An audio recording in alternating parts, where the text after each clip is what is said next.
Саламатсыңар балдар. Силер менен 7 класстын геометрия курсун окуп үйрөнүүгө арналган кезектеги телесабагыбызды баштайлык. Андемесе келгиле, биз жаңы теманы өтөрдөн мурда алгач өткөн темадагы айрым бир маселелерди чыгарып көрөлүк. Билесиңерби, биздеги ал маселелер кандай, эмнеге карата берилген маселелер эле? Ооба, геометриядагы маселелер эсептөөгө карата берилиши мүмкүн, далилдөөгө карата берилиши мүмкүн, түзүүгө карата берилиши мүмкүн. Мен өткөн сабакта силерге түзүүгө берилген маселелерди чыгарткан болчумун. Бүгүнкү сабакта 2 маселе чыгарабыз түзүүгө карата. Ал маселелер бирок биздин бүгүнкү темабызга пайдаланыла турган негизги маселе болуп эсептелет. Андемесе келгиле, карагылачы, мынакей бурчтун биссектрисасын түзүү же болбосо бурчтун биссектрисасын түзүүгө карата берилген маселе экен. Силер бурчту көрүп турасыңар. Бизге берилди А бурчу. Түзүшүбүз керек экен эмнени? Ушул А бурчунун биссектрисасын түзүшүбүз керек экен. Силер жакшылап баамдап тургула. Мен циркулдун жардамы менен жана масштабы жок сызгычты. Азыр мен масштабы менен берем. Азыр силер ошол сызгычты пайдаланып түзөсүңөр. Мынакей, алгач эмне кылабыз? Биринчи кадамда борборун А кылып, R радиустагы айлана сызып алайын. Кайталайм. Мен этабын жазып жаткан учурда мүмкүн болсо, дептериңерге кыскача жазып калганга аракет кылгыла. Бурчтун биссектрисасын түзүш үчүн алгач борборун А кылып, радиусун R кылып айлана сызам. Мен айлананы толук сызбай, жаача кылып сызсам дагы болот балдар. Ошондо айлана менен бурч эмне болду? Кесилишти, 2 чекитте кесилишти. Мен кесилишкен чекиттерди белгилейин. Бирөө Б чекитинде, бирөө С чекитинде кесилишти. Эми балдар, ушул айлананын кесилишкен Б чекитин борбор кылып алып, радиусу BC кесиндисине барабар болгондой айлана сызайын. Мынакей, борборун Б кылып, радиусу BCга барабар болгон айлана же мен жаача сыздым. Андан кийин борборун С кылып, ошол эле радиустагы дагы жаачаны сызайын. Мынакей, айлананын бөлүгү катары жаа сыздым. 2 жаа же 2 айлана эмне болду балдар? Кесилишти. Кесилишкен чекити тигинекей белгилеп коеюн. Кызыл чекит менен мынакей белгилендим, көрдүңөрбү?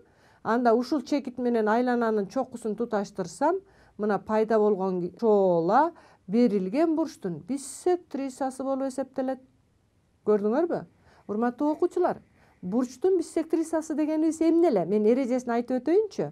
Бурчтун биссектрисасы дегенибиз бурчтун чокусунан чыгып, ошол бурчту тең 2ге бөлгөн шоола. Ал шоола бурчтун чокусунан чыгып, бурчтун жактарынын арасы аркылуу өтөт. Демек эрежесин кайталап өтөйүн. Бурчтун чокусунан чыгып, бурчтун жактарынын арасы аркылуу өтүп, бурчту тең 2ге бөлгөн шоола бурчтун биссектрисасы деп аталат. Бурчтун биссектрисасы же 3 бурчтуктун биссектрисасы биздин бүгүнкү сабагыбызда колдонулат. Андемесе келгиле дагы бир түзүүгө карата маселени чыгарып көрөлү. Бул маселенин чыгарылышы да бизге керек болот. Кесиндинин тең ортосун түзүү. Демек, ушул маселени чыгарыш үчүн силер экранда АБ кесиндисин көрүп турасыңар. Бизге берилди кесинди АБ же БА десе да болот балдар. Биринчи этапта эмне кылат экенбиз? Борборун А кылып, узундугу АБга барабар болгон радиус катары тандап алып, айлана сызалык. Мынакей, радиустун узундугу АБ кесиндисине барабар болгондой кылып айлана сыздык. Мен айлананын бөлүгүн көрсөтүп атам жаа кылып. Экинчи этапта борборун Б кылып, ошол эле АБ радиусундагы дагы айлана сызалык же жаачаларды сызалык. Мынакей көрүп атасыңар. 2 айлана кесилишти. Кесилиш чекиттерин белгилейличи. Мынакей 2 чекитте кесилишти. Ушул кесилишкен 2 чекиттерди туташтырып коеюн. Мына кесилиш чекиттерин туташтырсам, берилген түз сызык менен АБ кесиндиси О чекитинде кесилишти. Анда ушул О чекити берилген кесиндинин тең ортосу болуп саналат. Көрдүңөрбү балдар? Мен кесиндинин тең ортосун сызгычты пайдаланбай туруп эле циркулдун жардамы менен таптым. Мына бул түзүүгө берилген маселелер болчу. Биз бүгүнкү сабакта балдар 3 бурчтук тууралуу жаңы тема өткөндө ушул 2 маселенин чыгарылыштарын колдонгонго туура келет. Андемесе келгиле биздин бүгүнкү сабагыбыздын жаңы темасын дептерибизге жазып алалык.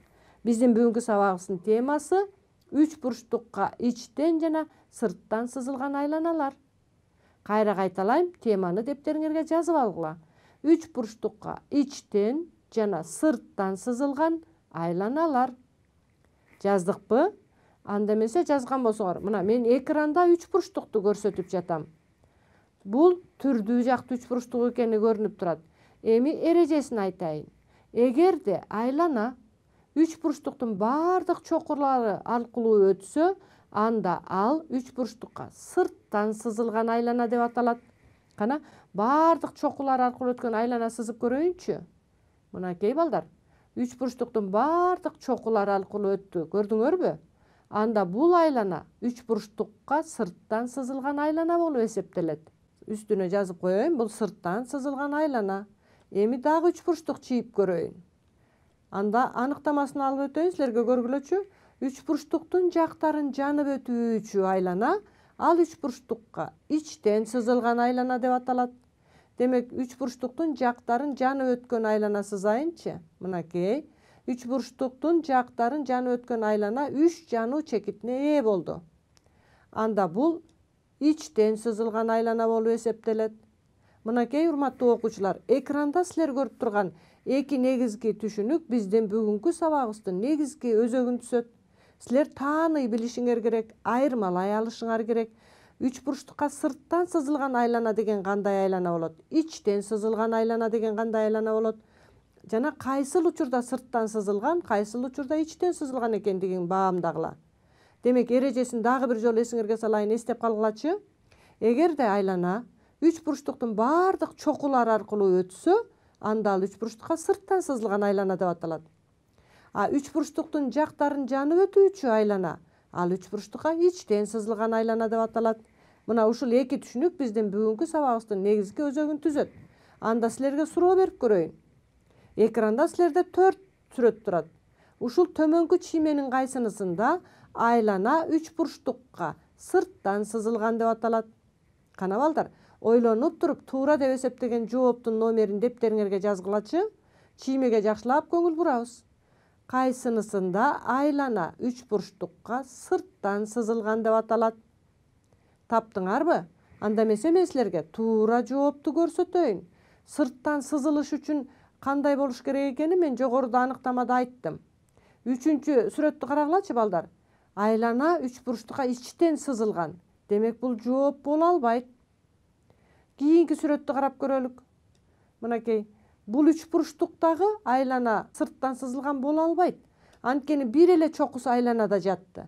Калган үч бурчтуктун эки чокусу айланада жаткан жок да. Демек, бул дагы тапшырманын шартын канааттандырбайт. Үчүнчү учурда карагылачы, биринчи сүрөттү көрсөтөйүн деп жатам. Үч бурчтуктун чокусу айлананын борборунда жатат. Калган эки чокусу айланада жатат. Демек, айланада үч бурчтукка сырттан айлана сызылыш үчүн бардык чокулар айланада жатыш керек эле. Демек, биринчи да боло албайт. Анда туура жооп, төртүнчү жооп. Мынакей, үч бурчтуктун бардык чокулары айланада жатты. Демек, төртүнчү жооп туура тапшырманын чыгарылышы болуп эсептелет. Башкача айтканда, бул жерде айлана үч бурчтукка сырттан сызылган. Көрдүңөрбү айырмасын? Эми балдар, бардык чокулар айланада жаткан учурда гана сырттан сызылган айлана болоорун эсиңерден чыгарбагыла. Мынакей, мен силерге үч бурчтук көрсөтүп жатам. Үч бурчтуктун ар бир бурчунун биссектрисасын табайын деп жатам. Бул мага керек болот. Карагылачы балдар, транспортердин жардамы менен бурчту ченесем 80 градус экен. Үч бурчтуктун бул бурчунун биссектрисасын таба турган болсом, албетте 40 градуска туура келет. Мен 40-ты белгилейин дагы, муну үч бурчтуктун чокусу менен ага карама каршы жаткан жагын туташтырайын. Мынакей, сызгычтын жардамы менен жана карандаштын жардамы менен туташтырып койдум. Бул үч бурчтуктун биссектрисасы бир бурчунун. Эми экинчи бурчунун биссектрисасын түзөйүн. Бурч өзү 40 градус экен, көрүп турасыңарбы? Биссектрисасы болуш үчүн 20 градустан кийин белгилейин. Аны сызгычтын жардамы менен туташтыра турган болсом, үч бурчтуктун экинчи бурчунун биссектрисасын таптым.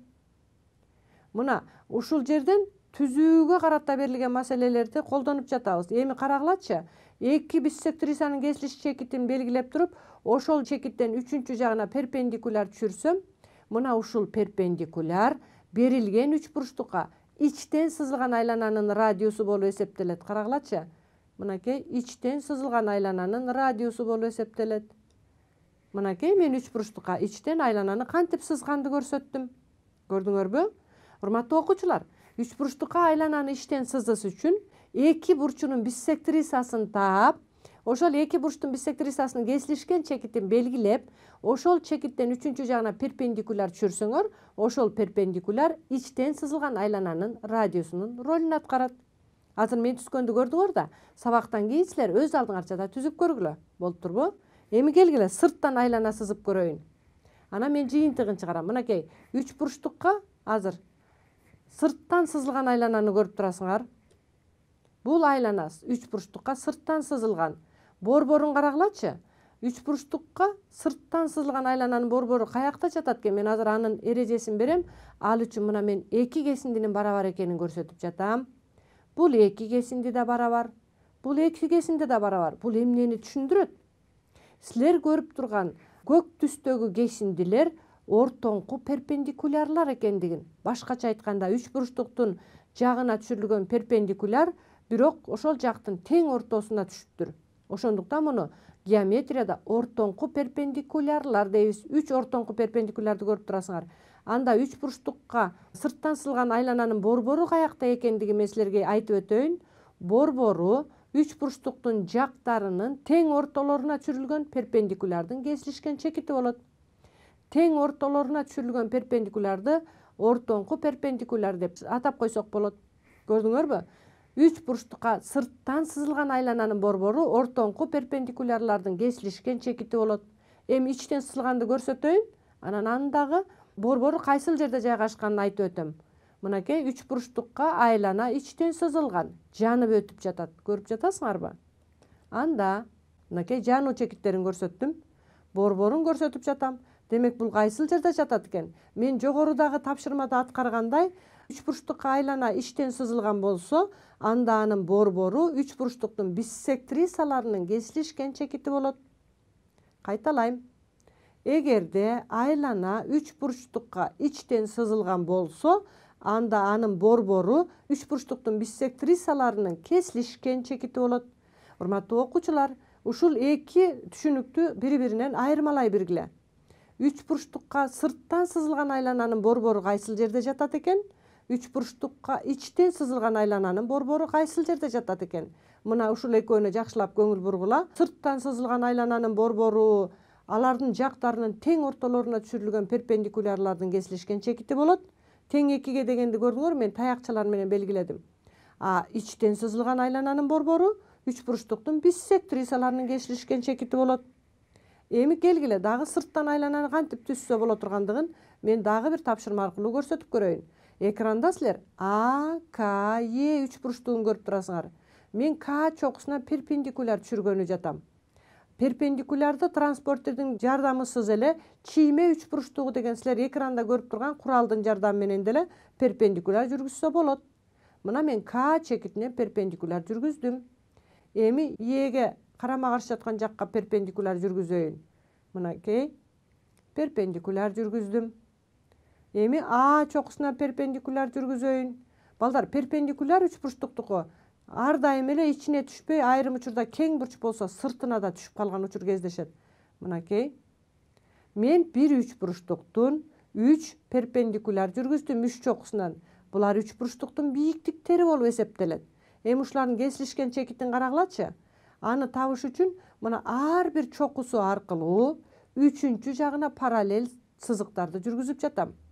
К чокусу аркылуу АЭге параллель түз сызык жүргүздүм. Эми Е чокусу аркылуу АКга параллель жүргүздүм. А чокусу аркылуу КЕге параллель жүргүздүм. Анда менде эмне пайда болду? Дагы бир үч бурчтук пайда болду. Анда ушул үч бурчтуктун мынакей жанагы берилген үч бурчтуктун ичинде жаткан чекитти, кесилишкен чекити сырттан сызылган айлананын борборун берет. Көрдүңөрбү? Алгачкы берилген үч бурчтуктун бийиктиктеринин кесилиш чекити жаңы пайда болгон үч бурчтукка сырттан сызылган айлананын борборуна тиешелүү болуп калды. Көрдүкпү? Мына ушул сыяктуу тапшырманы да аткарсаңар болот. Эми балдар, силерге кайрадан мен суроо берип көрөйүн. Кана, мен силерге жанагыдай эле 4 чиймени сунуш кылып жатам. Ушул чиймелерди карап туруп, ушулардын кайсынысы айлана 3 бурчтукка ичтен сызылган учурду көрсөтөт?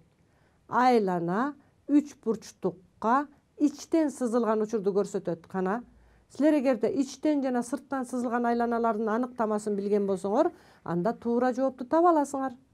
Кана таап көргүлөчү. Чиймени карап туруп, канчанчы чиймеде айлана 3 бурчтукка ичтен сызылган? Таптыкпы? Анда силер туура деп эсептеген жооптун номерин дептериңерге жазган болсоңор, мен туура жоопту көрсөтөйүн. Биринчиси боло албайт. Анткени айлана 3 бурчтукка сырттан сызылып турат. Кийинки сүрөттү көрсөтөйүн. Бул да боло албайт. Анткени 3 бурчтуктун чокулары айланада жаткан жок, жактары да айлана жанып өткөн жок. Ошондуктан бул да жооп боло албайт. А экинчиси эмне үчүн боло албайт? Айлана 3 бурчтуктун ичинде жатат го. Балдар, эмне үчүн боло албайт деп ойлойсуңар? Ооба, бул боло албайт. Анткени 3 бурчтуктун эки жагын жанып өттү, а үчүнчү жагын жанып өткөн жок да. Айлана 3 бурчтукка ичтен сызылыш үчүн 3 жагын тең жанып өтүш керек эле. Экинчи чиймеде мына эки эле жагын жанып өттү. Ошондуктан бул жооп боло албайт. Мынакей туура жооп, үчүнчү жооп болчу, 3 жагын тең жанып өттү. Көрдүңөрбү? Туура жооп, үчүнчү жооп. Кайра бул жерден дагы эсиңерге салып өтөм. 3 бурчтукка айлана ичтен сызылыш үчүн ошол айлана берилген 3 бурчтуктун жактарын жанып өтүш керек, 3 жагын тең. Эми келгиле. Силерге кошумча бир маалыматты берип өтөйүн. Муну дептериңерге кыскача жазып калгыла. Эгерде тик бурчтуу 3 бурчтукка сырттан айлана сызылган болсо, анда сырттан сызылган айлананын борбору анын гипотенузасынын тең ортосунда жатат. Кайталайм. Тик бурчтуу 3 бурчтукка сырттан сызылган айлананын борбору анын гипотенузасынын тең ортосунда жатат. Буну эстеп калгыла, мен азыр маселе чыгарганда пайдаланам. Ошондой эле силердин окуу китебиңерде жок, экинчи түшүнүктү карагылачы. Тик бурчтуу 3 бурчтукка ичтен сызылган айлананы көрүп турасыңар. Ичтен сызылган айлананын радиусун мен кичине эр тамгасы менен белгилесем, анда ал эки катеттин суммасынан гипотенузаны кемитип 2ге бөлүп койгонго барабар. Мына бул формуланы дептериңерге жазып алгыла балдар. Бул окуу китебинде жок. Мен муну силерге кошумча үйрөтүп жатам. Демек, тик бурчтуу 3 бурчтукка ичтен сызылган айлананын радиусу анын эки катеттин суммасынан гипотенузасын кемитип туруп 2ге бөлгөнгө барабар. Жазып алдыңарбы? Жазып алган болсоңор, анда маселе чыгарып көрөлүк. Карагылачы балдар. А, Б, С чекиттери айлананы градустук чендери 1/3/5 катышындай болгон 3 жаага бөлөт. Кана, бөлүп көрөлүк. Чыгаруу. Алгач мен айланага 3 чекитти белгилейин. А, Б, С. Анда демек 1/3/5 дейт жаалар. Анда муну А, Б жаасын карагылачы, мен түз берейин. Мынакей X деп белгилейин. А Б'сыны мен 3 деп турса 3x деп белгилейин. А S'аны мен 5x деп белгилейин. Катышты эске алдым да. Эми чиймеде көрсөтөйүн. Мынакей x плюс 3x плюс 5x деп ала турган болсом, булар толук айлананы түзүп атат да. Башкача айтканда суммасы 360 градуска барабар. Бул жаалардын градустук чендеринин суммасы. X'ка 3x'ти кошсом 4x, 5x'ти кошсом 9x болду. X'ти тапсам 40. Эми бул эмнени билдирет? Мынакей А, Б, С 3 бурчтугунун чоң бурчун тапканы жатабыз да, биздин максат. Анда демек А, Б жаасы мына мен көк түс менен белгилеп жатам. Бул 40 градуска барабар экен. Анткени X менен белгилебедик беле? Көрдүңөрбү? Эми эгерде А, Б жаасы 40 градус болсо, анда ошол жаа таянган айланага ичтен сызылган бурч, С чокусундагы бурч да, ал 20 градус экен. Көрүп жатасыңарбы? А, С, Б бурчу айланага ичтен сызылган бурч. Анын чоңдугу 20 градус болду. Анткени ал өзү таянган жаанын жарымына барабар. Б'сыны табайын. Б'сы 3тү 40ка көбөйтсөм 120 градус болду мынакей. Мына 120 градус, анда А бурчу анын жарымына барабар. 60 градус экени келип чыкты. Эми СА жаасынын чоңдугу 200, анткени X'тин ордуна 40ты койсом 200 чыкты. А буга жаа таянган бурч Б бурчу. Бул Б бурчтун чоңдугу 100 градус экен. Мынакей балдар. Анда биз 3 бурчтукка сырттан сызылган айлананы көрдүңөр. Ошол 3 бурчтуктун бурчтарын таап алдык. Эгер жаанын чоңдуктары белгилүү болсо, Бул жерден 3 бурчтуктун чоң бурчун сураган. Чоң бурчу 100 градус экен. Жообу 100 градус. Урматтуу окуучулар, мен бүгүнкү сабакта 3 бурчтукка ичтен сызылган жана сырттан сызылган айланаларды тууралуу үйрөткөнгө аракет кылдым. Силер эми өз алдыңарча сабактан кийин 3 бурчтукка ичтен жана сырттан айланаларды сызып көргүлө жана мен чыгарган маселеге типтеш маселелерди өз алдыңарча чыгарып көргөнгө аракет кылгыла. Кайрадан силер менен эфир аркылуу жолугушканча коштошоюн. Саламатта калгыла.